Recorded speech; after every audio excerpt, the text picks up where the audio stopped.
Hello everyone, and welcome back. We have a brand new story for you today, and I'm excited to share it. So let's dive right in. I never imagined I'd be telling this story. 5 years of marriage, believing that no matter what, we could work through anything, only to discover that I was the only one truly invested. I ignored the signs, made excuses, and tried to be the bigger person. But in the end, I learned the painful truth. Some things can't be fixed. Betrayal doesn't happen overnight. It begins with small cracks, and before you know it, the whole structure is crumbling. My name is Jake, and for 5 years, I was married to someone I thought I knew. Emily and I weren't perfect, but who is? We had our ups and downs, but I always believed that, no matter what, we would find a way through it. That's what marriage is, right? Sticking together through thick and thin. At least, that's what I told myself. The reality is, stability is just an illusion when you're the only one holding everything together. And in my case, I was holding on to something that was already slipping through my fingers. At first, it was the little things. Emily started staying late at the office more often. She became glued to her phone, smiling at messages. And when I asked her anything, even casually, she'd get defensive, as if I had no right to ask about my own wife's life. I didn't jump to conclusions. Instead, I tried to address it. I asked her directly, "What would you like me to do more of that you enjoy?" I thought maybe I was missing something. Maybe there was something I could change to make things better. But her response was always the same, dismissive. "I'm fine with you." Yet nothing ever changed. If anything, she grew more distant. That's when I suggested therapy. I thought maybe we just needed an outside perspective, someone to help us communicate better. But when I brought it up, she got defensive, almost offended, like I had accused her of something. "Why would we need therapy? There's nothing wrong," she snapped. That's when I knew, not just that something was wrong, but that she had no interest in fixing it. From that moment, I could feel it deep inside. This wasn't going to end well. I started feeling like I was waiting for the inevitable, like my marriage was a ticking time bomb. I knew one day Emily would either confess or blindside me with divorce papers. I had heard enough stories about men who lost everything in divorces, homes, savings, even paying alimony to a woman who had shown them no respect. I refused to be one of those men. If this marriage was going to end, I wasn't going to leave empty-handed. The system wasn't made for me, so I had to take matters into my own hands. Confronting Emily was pointless. I had already learned that she would just get defensive, twist the narrative, and make me the villain. So I decided to stay silent and play it smart. The first thing I did was start moving my money around in small, discreet amounts so Emily wouldn't notice. We had a joint account, and I knew that if things went south, she could drain it at any moment. So I transferred small sums out, nothing too obvious. Instead of putting it into another bank account where it could be traced, I invested in physical gold. Why gold? Because unlike digital assets or savings accounts, it couldn't be frozen, seized, or divided in a divorce. It was untraceable. Once I had it in my possession, it was mine, and no one, no lawyer, no judge, not even Emily, could take it from me. I kept the gold bars in a safe, hidden away where no one but me knew of their existence. Every time I placed another bar in there, it felt like I was reclaiming control, piece by piece. But securing money wasn't the only thing on my mind. I also began mentally preparing for my exit. Where would I go? What was my next step? The goal was simple. When the time came, I wouldn't be scrambling. I wouldn't be caught off guard. And throughout it all, I stayed silent. Emily had no idea what I was doing. One evening, Emily was supposed to be home soon. I had started making dinner, a habit I'd picked up since she often claimed she was too tired to cook. But then my phone rang. It was her. I answered, and she said, "I'll be staying at my colleague's place tonight. We have some work to catch up on." I tightened my grip on the phone, but kept my voice calm. "How many people will be there?" I asked, as if I didn't already know the answer. Her response came quickly, sharp, irritated, dripping with contempt. "What kind of question is that? Are you spying on me now? Do I need your permission for everything?" Then, click, she hung up. I stood there, staring at the phone. I already knew. The late nights, the secrecy, the resentment in her tone, it all added up. But this wasn't just cheating. This was open, blatant disrespect. She wasn't even trying to hide it anymore. She had reached the point where she believed she could do whatever she wanted, and I would just sit back and take it. She was wrong, but before I made my my final move. I wanted another perspective, so I called the one person who should have had some influence over Emily, her mother. I explained everything. How Emily had been acting distant. How she called me to say she was staying at a colleague's house overnight. And do you know what Emily's mother, my mother-in-law, said? What exactly do you expect her to do when she comes home? What do you want from her? No sympathy. No words of concern. Just immediate dismissal, as if I was the one in the wrong. In that moment, I felt a snap inside me. Everything became crystal clear. This marriage had ended long before I was willing to admit it.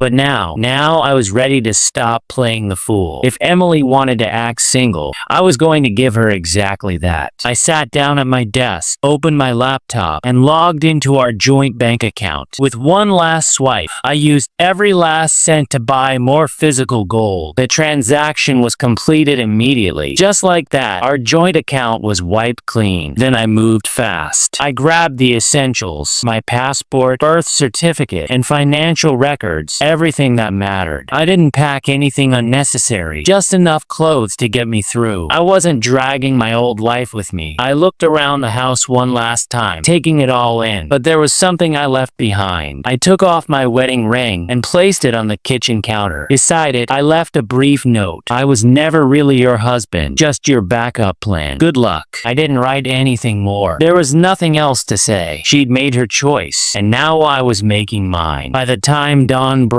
I was gone. I slipped away quietly, leaving behind the life I thought I knew. The streets were empty, much like my connection to that place. My first stop was the car dealership. My car wasn't anything flashy, but it was worth enough to give me the cash I needed to make my next move. I took the deal, signed the papers, and walked away with money in hand. Next, I made the final decision, leaving the country. Mexico had always been the dream, a place where I could live affordably and start fresh.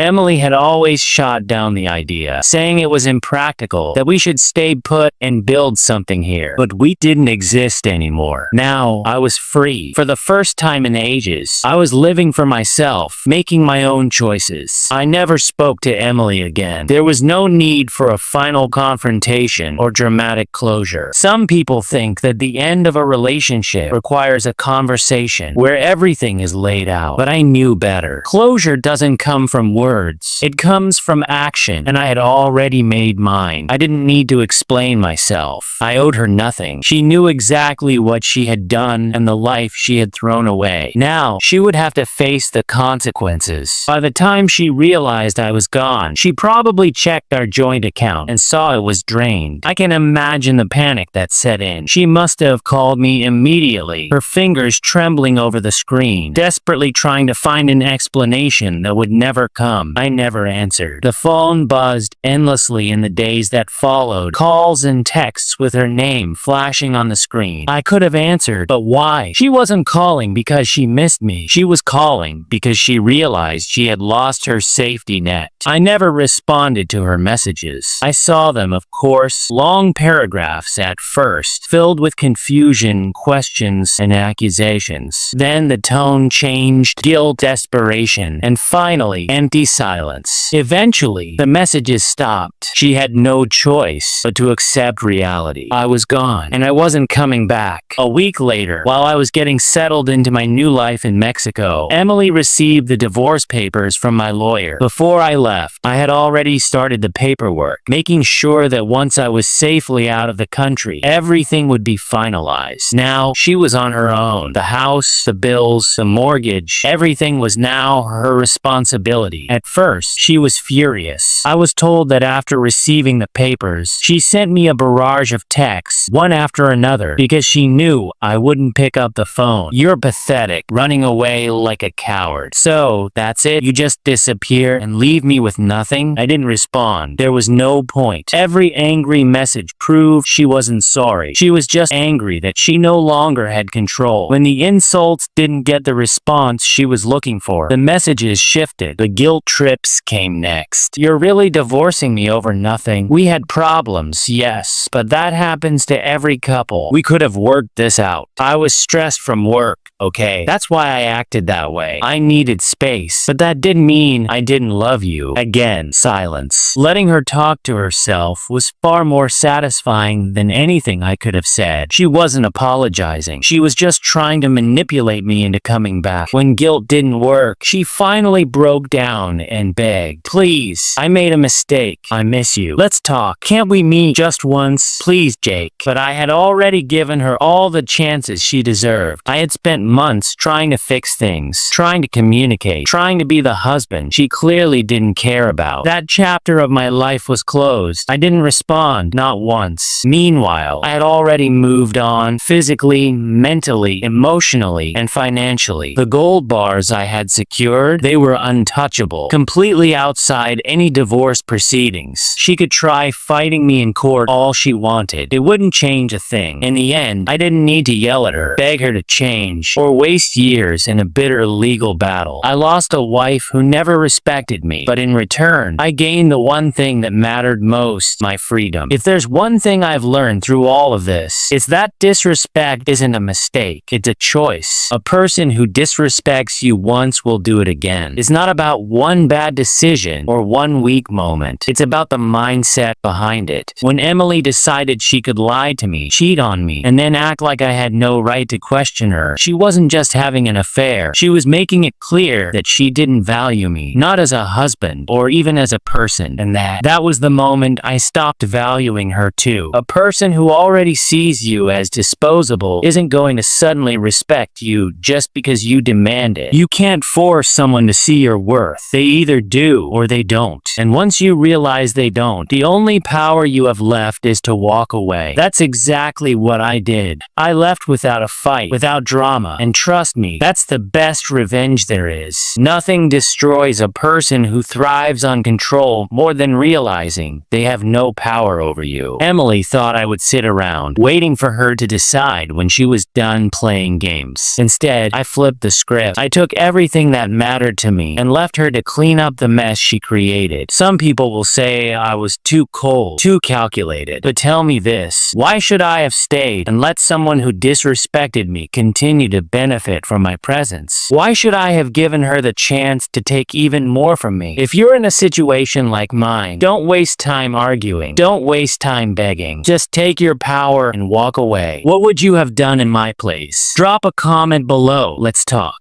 Thank you for watching. If you haven't subscribed yet, hit that button and turn on notifications so you never miss more shocking real-life stories like this. See you in the next one.